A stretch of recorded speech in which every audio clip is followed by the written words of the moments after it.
querrá ir a Ayotzinapa a oficiar una misa. Bernardo, te agradecemos mucho, como siempre, la oportunidad de escuchar tu análisis.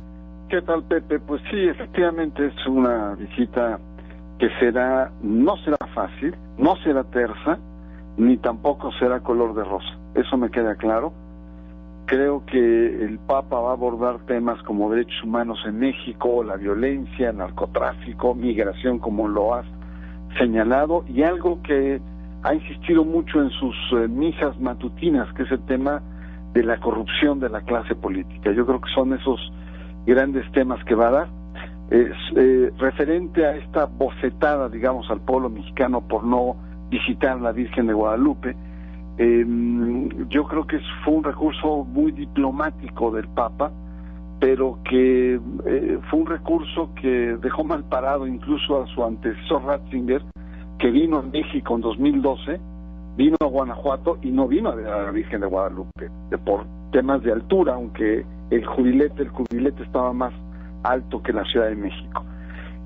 Yo creo que esta visita se ha ido postergando porque no ha habido el mejor clima entre el gobierno mexicano y la Santa Sede. Es decir, ha habido desencuentros, Bernardo Barranco, ha habido desencuentro entre el Vaticano y la Casa de los Pinos. Vicisitudes ha habido importantes.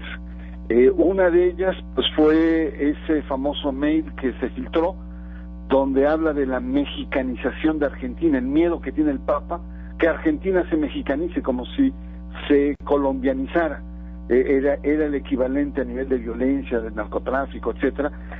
Por supuesto que eso no solamente irritó a las autoridades, sino a muchos miembros de la sociedad y de la clase política, esta comparación que hizo de manera personal, privada, el Papa, y que la propia Cancillería habló con cierto dolor, así lo expresó, frente al tema. Otro es lo que tú has señalado, Ayotzinapa. ¿Hola?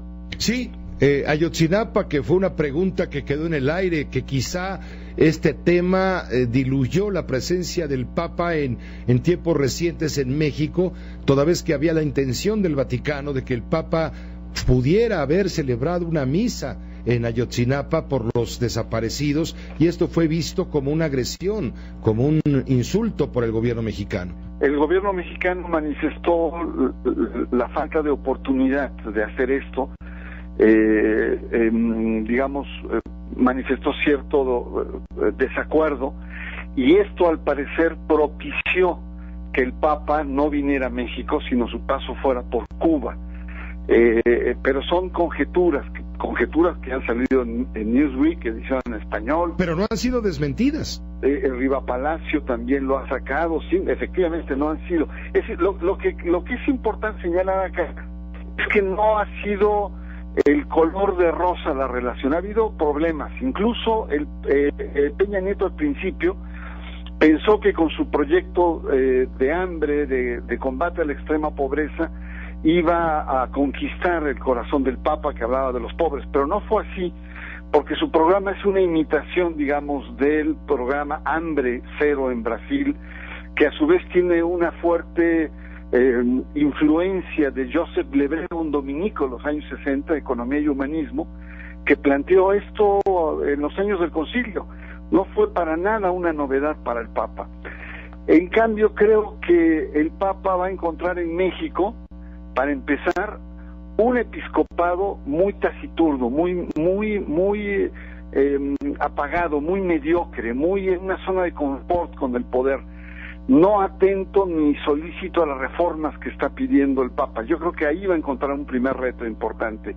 Un segundo reto interesante es la reacción que tenga la gente. Yo creo que la gente va a salir a las calles, va a estar muy entusiasta con la presencia del Papa, y por primera vez, a diferencia de Juan Pablo II y a diferencia de Benedicto XVI, el Papa va a acercarse de aquellos sectores que se han ido alejando de la Iglesia, aquellos católicos que se han ido alejando por las posturas conservadoras. Incluso va a contar con la simpatía de sectores seculares, intelectuales, laicos, que están viendo con cierto asombro los giros que está dando el pontífice. Y por el contrario, la derecha católica, sobre todo la más recalcitrante, va a mirar con recelo, con expectativa de un papa al cual no le acaba de entender y de tener la total confianza. Yo creo que habrá muchos entretelones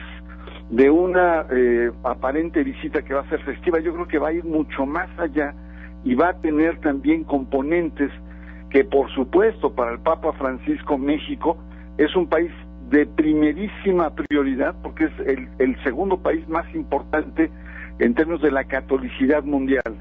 Y esto creo que va a ser muy, muy interesante en el primer semestre del 2014. Mira, ya se va perfilando, incluso aún antes de precisarse fechas y programas, se van perfilando los tonos que tú mencionas, desde luego, por la relación política entre el Vaticano y la Presidencia de la República de México, y el tema político que tiene que ver con los partidos.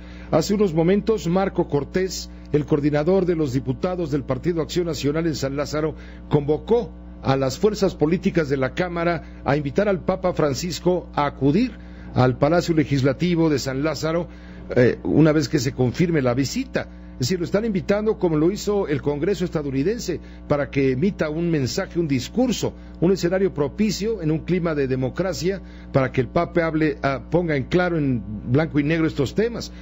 Marco Cortés dijo que la visita del Papa a México ayudará a encontrar la reconciliación y la paz que necesita el país. Bueno, ahí ya le echó de su cosecha.